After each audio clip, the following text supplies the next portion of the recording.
Една легенда си отиде. Една легенда си отиде, но никога няма да бъде забравена. Дядо Тодор напусна този свят, оставяйки след себе си спомени, които ще живеят вечно. Остави добрина, остави уважение, остави обич в сърцата на всички, които го познаваха.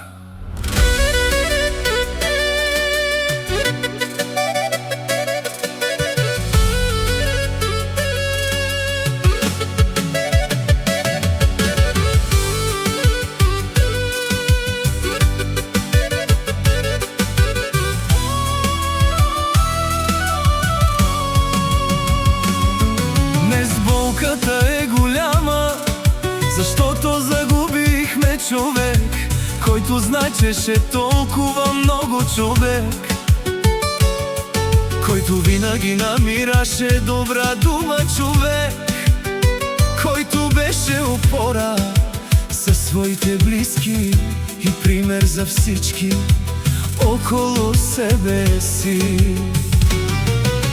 Времето може да минава, годините могат да се сменят, но споменът за дядо Тодор ще остане жив. Ще останат усмивката му, думите му и всички моменти, които сме споделили с него. Те са съкровище, което никой не може да ни отнеме.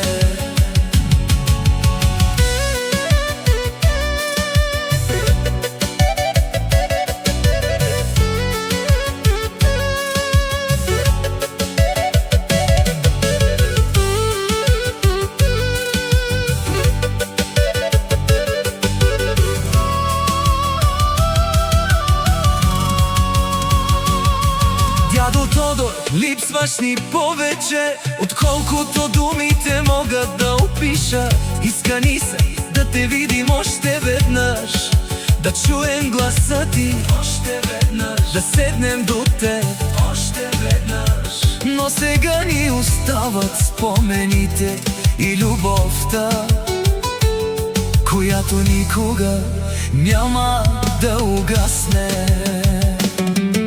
Една легенда си отиде, но легендите не умират. Те остават в сърцата на хората, които са ги обичали. Почивай в мир, дядо Тодор, завинаги ще бъдеш част от нас. Завинаги ще бъдеш обичан и завинаги ще бъдеш помнен.